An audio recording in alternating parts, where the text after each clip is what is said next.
Today's show is sponsored by the Electric Vehicle Association. Join up to support the electrification of transport today. And by CCAN Action Fund's electric vehicle raffle for the planet. Buy your ticket today to support their mission to fight for cleaner air and a healthier environment, and get 3 chances to win a brand new EV with every ticket. And by Energy Sage. Plan your own energy independence and insulate yourself from rising energy costs. And by you. Stick around to find out how to keep us 100% independent. Welcome back to another episode of TEN Transport Evolved News. Thanks for joining me. I hope you are safe, well, and with someone you care about who also cares for you. The automotive world is full of oversized, overpriced pickups, so our first story is a welcome update on one of the 2 trucks challenging the idea that bigger is better, the Mini Cooper-sized Telo MT1. This week, the firm exited an unusually quiet period spent completing impact and crash testing. With that done, Telo confirmed a partnership with Michigan's Schwab Industries, which will produce the MT1's body in white. CEO Jason Marks says more news is coming soon, but didn't confirm final assembly or a build date. Telo did confirm the MT1 comes standard with a split 400-volt battery pack, letting it charge at both 400 and 800-volt stations. While Telo's site still promises a 20 to 80% charge in 20 minutes, the new announcement floated sustained rates of up to 400 kilowatts, so if that holds in the real world, charging will be blisteringly quick. One of the last bastions of the performance sedan, BMW has been working on its electric M3 for a while, and this week debuted the BMW M Concept Neue Klasse, revealed at the 24 Hours of Le Mans. It's among the most powerful BMWs yet, and previews the production electric M3 due shortly. BMW is vague on some specs, but confirmed a quad-motor setup, 1 per wheel, and an 800-volt battery pack with over 100 kilowatt-hours capacity, built using specially tweaked M-specific cylindrical cells for high power density and repeated high charge rates. Also new for BMW, the structural battery pack is integrated with both the front and rear axle, aiding chassis stiffness while cutting weight. We know from previous videos that BMW engineers and board members have been blown away, so let's hope they let us drive it soon. New benchmark mineral intelligence data suggest May's EV sales kept growing year over year around the globe, with 1.8 million new EVs registered. While the overall picture is good, global growth is 3% year over year and 7% month over month. North America's market is down 26% year over year, while China's fell 9%, though it still made up over 1/2 of all EVs sold.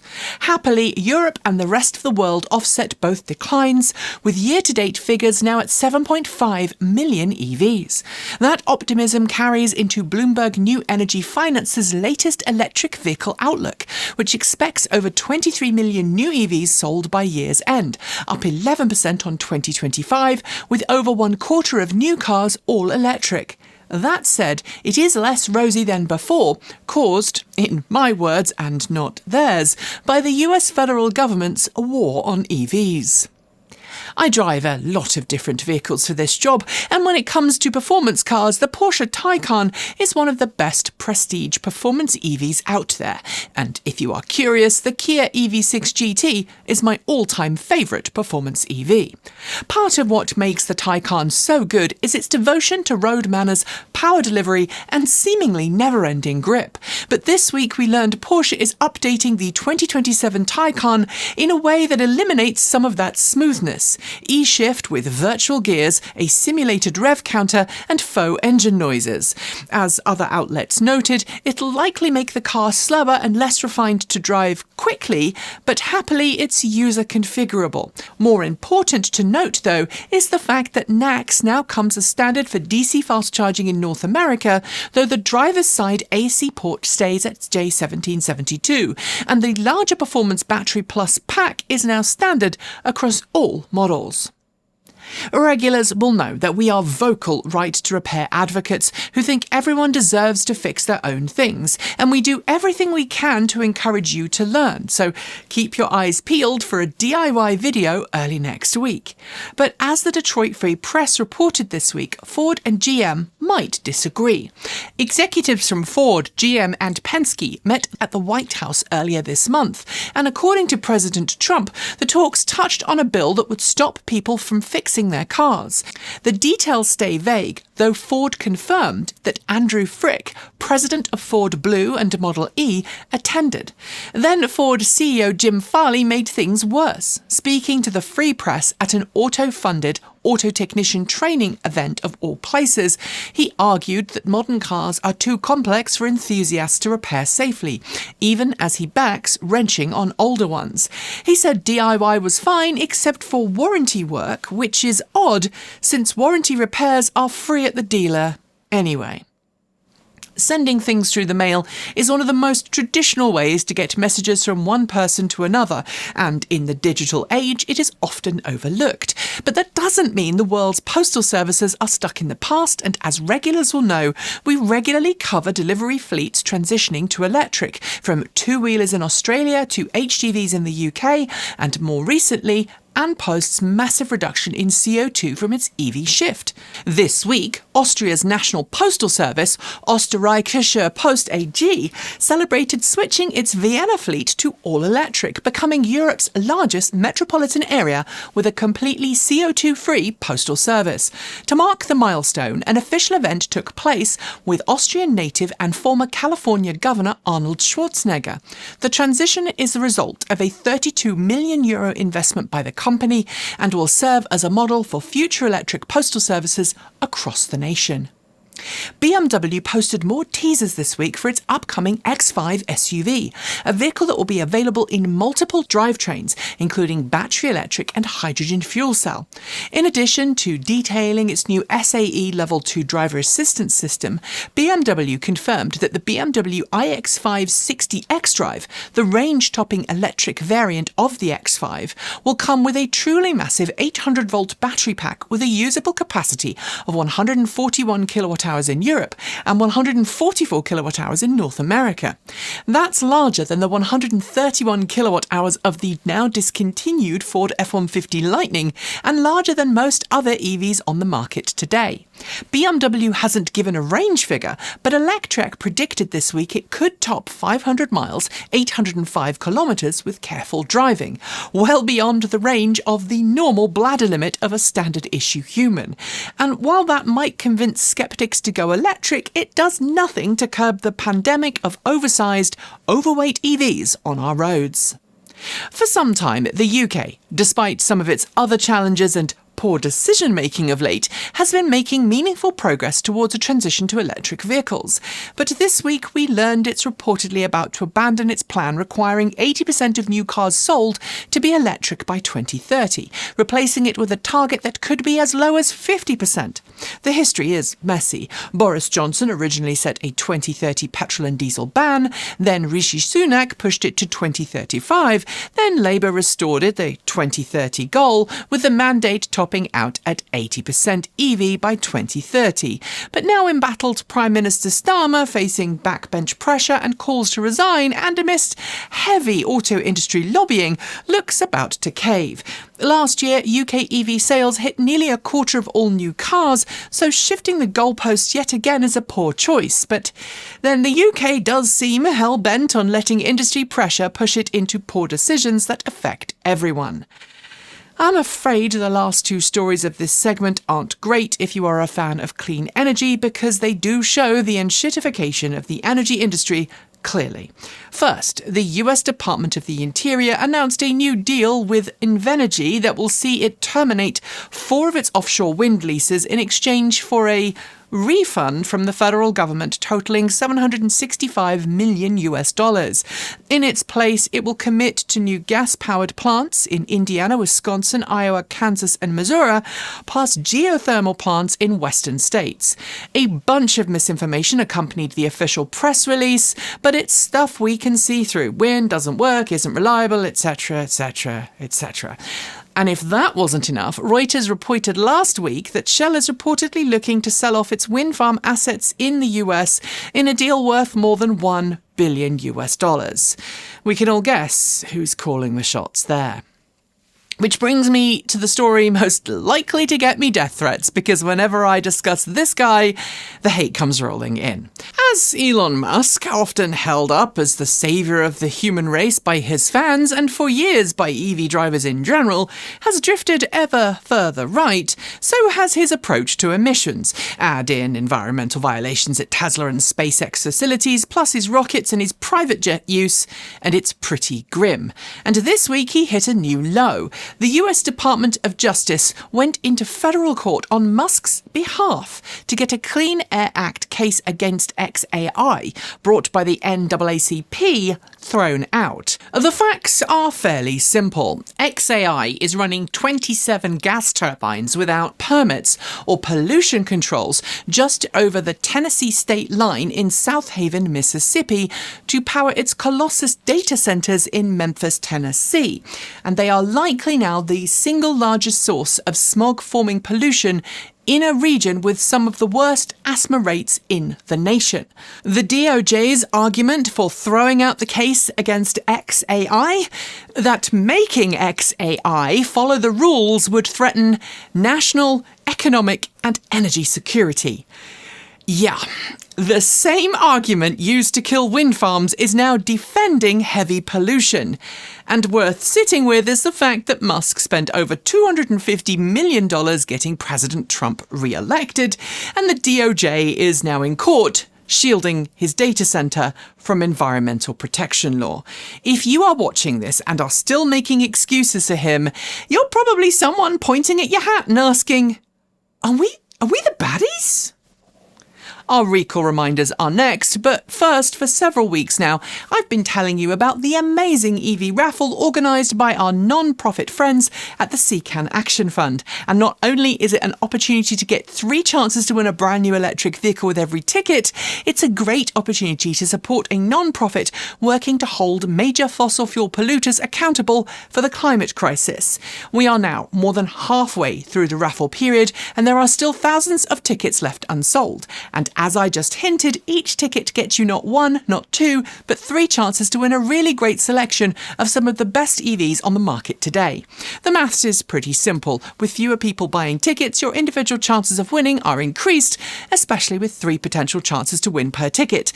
The first prize winner will build their own luxury Rivian, Lucid or Porsche EV of up to $115,000 in value. Second prize will choose between the Rivian R2, a Volkswagen ID Buzz or Hyundai Ioniq, and the third prize winner will win a Chevrolet Bolt. Tickets are just $200 each, and every dollar supports the CCAN Action Fund's work to shift the rising cost of climate-related disasters, like increased intensity of floods and wildfires, away from everyday people like you and I, and onto the largest, dirtiest energy polluters. And given some of the stories we've covered this week, I think you'll agree we need amazing non-profits like the CCAN Action Fund.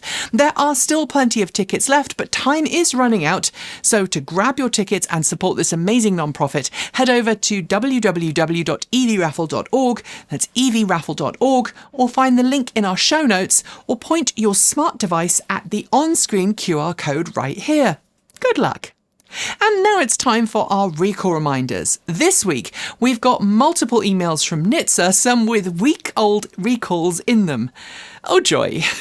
The Honda CR-V fuel cell plug-in hybrid is among several Honda models being recalled for a tyre repair bottle cap that can become a projectile while being used. And apparently FCV recalls are like buses, because the Toyota Mirai is among a number of Toyota vehicles recalled this week for an instrument panel display fault. Owners will be notified. International Motors is recalling some EVSB models for the second week in a row, this time to address a drive motor bolt that could come loose, causing a loss of power. And finally, for the recalls, Waymo is recalling more than 3,800 robo-taxis after discovering its cars were failing to identify construction zones, leading them to behave like every other freaking driver and ignore posted speed limits, putting road workers at risk. And those are our recall reminders. Now it's time for our news shorts. As usual, you'll find full links on our website at transportevolved.com. Genesis has confirmed it'll expand EV sales into 4 new countries next year: Austria, Denmark, Poland and Portugal, after its Spanish launch late this year, reaching 11 European markets in total. Vinfast has signed a new deal in its home market of Vietnam, bringing up to 2,000 of its EVs to the green SM ride hail and taxi service via operator Hue Long. A Reuters investigation accuses Tesla of giving European regulators misleading FSD safety data, including a comparison error inflating its safety claims threshold, though Dutch authorities say it didn't affect its approval. BMW surprised many by opening the order books on Thursday for the new BMW i3, months ahead of planned schedule. BMW's UK press portal published the first edition from £57,905 sterling. Rivian and Chargescape have signed a partnership deal that will give Rivian owners the ability to enrol in smart charging programs, saving money and encouraging a greener grid. UK-based firm Neue has secured £980 million sterling in financing to help it accelerate the rollout of electric buses in both the UK and Ireland, funding 1,200 new electric vehicles. Less than a week after launching the Rivian R2, Rivian has confirmed it's laying off hundreds of workers as it aims to narrow its losses. Less than 2% of its workforce are affected. Renault Brazil has officially started production of the Geely EX2 EV for the domestic market. It's the second model to be made by Renault Brazil for the Chinese automaker. IAV and Nexperia have introduced the one inverter concept. This concept is capable of bidirectional power transfer and utilizes gallium nitride and silicon carbide components to extract more power and energy from a given capacity battery pack. Mercedes-Benz has officially begun production of its luxury VLE minivan. Marketed as having the luxury of an S-Class with the practicality of a minivan, its primary customers will be limousine fleets. Stellantis has officially priced the E208 GTI in several markets in Europe, including the UK. It will start in the UK from a highly competitive £34,995 sterling in the hot hatch segment. Charging network Galp has successfully completed a new corridor of fast charging, connecting Porto to the Algarve in Portugal. In total, 20 megawatts of installed power exists on the network. Skoda has published details of more than 1.5 million kilometres of road testing carried out on its soon-to-launch Skoda Peaq. The car's premiere will take place next week. Transport for London now has more than 3,000 electric buses on its fleet. According to the operator, the buses have saved an estimated 100,000 tonnes of CO2 emissions per year. Edenred will be purchasing the Mobility House's fleet charging business. The sale, due in the third quarter, allows the Mobility House to focus on V2G as its core business. CATL's CEO stated this week that pure solid-state batteries in EVs are still several years away from mass adoption, with mass-market commercialization by 2030 unlikely.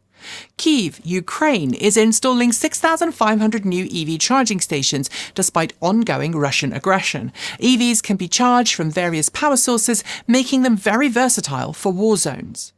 Fastned, in partnership with Places for London, has launched a 12-bay ultra-rapid EV charging station at Hatton Cross. It's the first of 25 planned sites to open under the partnership. XPeng has officially launched its X9 MPV in select European markets. Customers can now order one in Germany, Finland, Norway, Iceland, Croatia, Slovenia and Hungary.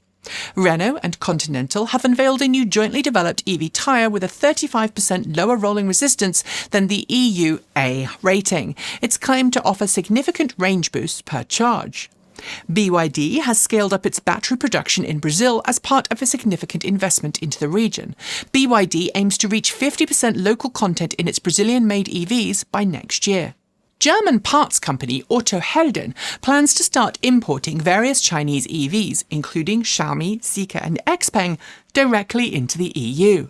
Other firms are also planning similar import services. Shillong, the capital of Meghalaya, India, has introduced its first 5 electric buses thanks to the Indian government's nationwide PM e-bus Siwa scheme. Researchers at the Otto von Guericke University Magdeburg in Germany have used recycled tyre particles to reduce noise and vibration in EV power electronics, making EV travel even quieter. Nissan is rebranding its Chinese market N7 EV for the Philippines, where it will be known as the Primera EV. It will be sold alongside the new Nissan Navara plug-in hybrid. Microlino is going to court in Switzerland to argue for equal treatment with full-size EVs under CO2 fleet rules, since its bubble cars currently don't classify as fully fledged EVs. California's Transportation Department, Caltrans, has ordered another 524 Rivian vehicles for its fleet. Once delivered, it will operate nearly 1,000 Rivian-made vehicles on its maintenance fleet. Chinese firm Bontu is bringing 3 all-electric quadricycles to Europe: the BTE05 and BTE09 microcars and the BTE03 electric truck, which is hecking cute. Norwegian maritime investment group Eidsen is building 2 new all-electric container vessels with a Chinese shipbuilder. They're due to arrive in the region in the next 3 years. BP Pulse has announced a loyalty program with IAG Loyalty, letting UK customers collect points while charging. And as the late Bruce Forsyth used to say, points mean prizes. Xiaomi has unveiled a home robotic arm for plugging in your EV, more than a decade after Tesla promised such a product but never commercialised it. Swedish company Elonroad, no relation to Elon Musk, has added a second electric terminal tractor to its conductive charging rail program at the Kalmar Innovation Centre. It works like a giant slot car. Neo has officially updated the Champion Edition versions of its ET5, ET5 Touring and EC6, adding 100 kWh batteries and some notable performance tweaks. Scania has signed a deal with transport firm Webax to supply 105 all-electric trucks for haulage duties across Europe. The two firms have worked together on EVs since 2022. The Swiss government has approved a Level 4 autonomous driving permit for Amigo, a service run by Baidu's ApolloGo and Swiss Postbus. A US District Court judge has overturned the IRS's attempt to scrap the 5% safe harbour rule, which let solar projects that started construction before the tax credit expiry still claim some credits, even if completed afterwards. A cottage industry is growing on Chinese e-commerce platforms selling fake heads designed to trick Tesla's FSD system into thinking drivers are paying attention when they're not. New S&P Global Mobility data shows Toyota's US EV registration soared 225% in April, outselling BMW, Kia, Honda, Nissan, Lucid, Mercedes-Benz, Volkswagen and Volvo for that month.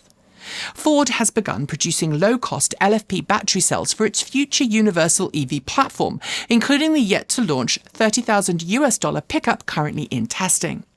BYD has officially opened orders for its Great Tang SUV in China, already hitting 150,000 pre-orders, helped by a starting price equivalent to around $35,500. Lucid has registered the design of its Cosmos crossover with the EU's IP office, giving the first proper look at its next EV. It targets 300 miles range from a 69 kilowatt-hour battery.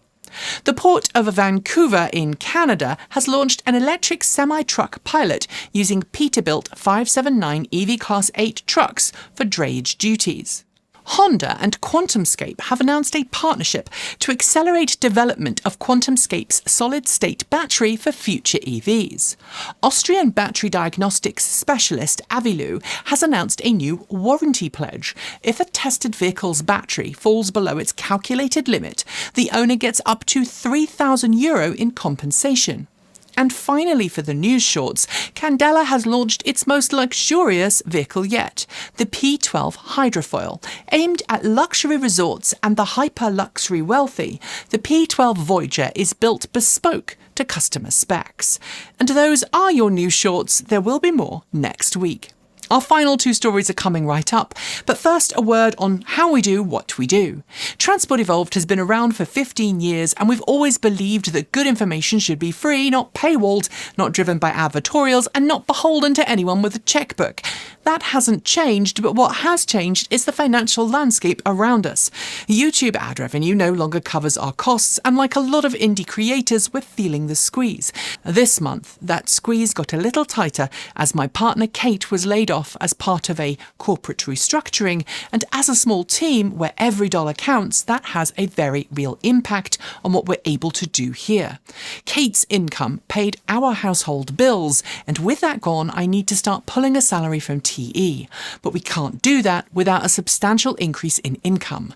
I hope, if able, you'll consider helping us on that path from $1.50 a month, making a one-off donation, or by visiting our swag store. Or perhaps, if you're in the US, you'd consider using one of our long-time channel sponsors, Energy Sage. They're a great way to get trustworthy, verified solar experts helping you navigate the often complex process of getting solar panels for your home. I personally use them for my own home, so I can vouch for their awesomeness. And if you choose them, whether for solar panels, a heat pump, or just to join a local community solar program, which is perfect for renters, we'll receive a small referral fee. Supporting us would really mean a lot, and you could also be weaning off big energy bills at the same time. However you do it, thanks for your continued support. And now it's time for our final two stories. And we've covered the plethora of e-bike rules that exist around the world, and in the US alone, things are equally complex between different states. This week, New Jersey, due to implement new rules on July 19th requiring all e-bikes be registered and riders licensed, is seeing a rising backlash. In just a few weeks, several thousand letters have been sent to the state opposing the rule, with advocates saying it's created confusion and fear among riders, and even the state is unsure about enforcement. Meanwhile, in neighbouring Washington state, just down the road from me, reporting on tweaked e-bike rules is causing panic, with local outlets claiming they make Class 3 e-bikes legally motorcycles. But that is not the case. The change simply clarified ambiguity over throttle use. If a bike with a throttle alone can hit 20 miles per hour, it's not allowed. But an e-bicycle with pedal assist is still legal to that very same speed. And finally, as one of the world's quickest charging vehicles, the new Denza Z9 GT from BYD is already proving popular in its launch market, thanks to its range, recharging speed, and onboard tech. But to show just how versatile it is, BYD has waved off a brand new Z9 GT on a 43-day, 9,300-mile road trip from Rome to Hong Kong. Called the Marco Polo Drive, it'll be driven by Patrick Xiong, founding managing partner of M31 Capital, and Professor Jeffrey Sachs, Director of Columbia University's Center for Sustainable Development. The Z9 GT can manage more than 600 miles on the CLTC cycle, so some back-of-the-napkin maths suggests it should only need to charge around 16 times to reach its destination. But as with all long-distance travel, plenty of unknowns lie ahead. I hope the car and its occupants arrive in one piece, and good luck to all involved. And on that note, we are done for today's show. But first, a massive thank you to the Electric Vehicle Association for sponsoring us. The EVA has been around since 1967 and is firmly committed to a cleaner, greener future for everyone. Join the EVA today, become an EV educator, and find ways to accelerate your own transition to electric if you haven't made the switch yet. Head over to myeva.org for more info. And thanks go to CCAN Action Fund. Tickets are just $200, only 10,000 are being sold, and each ticket gets you 3 chances to win a brand new EV, so don't hang about. Grab your ticket today at evraffle.org. And thanks as well go to Energy Sage. Follow the link below to start planning your own energy-independent future today. And of course, thank you. If you're able, please consider supporting us using one of the methods I mentioned earlier in the show.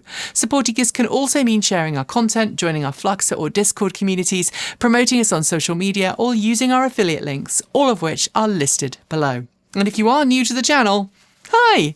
Please give us a sub, either on YouTube or over on PeerTube. Finally, you matter. You're important. And while you might not always feel it, your voice and actions are important. I know it's hard in a world filled with hate to feel like you have a place, but I want you to know that you do have one. The fact that you are here watching this means a lot to both myself and the team, and we are so very grateful that you are here and that you are you. The world is scary right now. The news headlines are almost too much to bear at times. But remember that even the strongest people need time to reset and recuperate. Do not be afraid to do that. Don't be afraid to speak your truth. Take your time, listen to your own heart, and progress the world. And that world that we can build together is much stronger when we all have a voice, when we all listen, and when everyone is welcome. A cleaner, greener, safer, smarter, and more equitable world must be one rooted in justice, fairness, and a shared goal. So, until next time, be your authentic self, whoever you are, wherever you are, and whoever you love. You are all part of this wonderful journey we are on together. As always, keep evolving.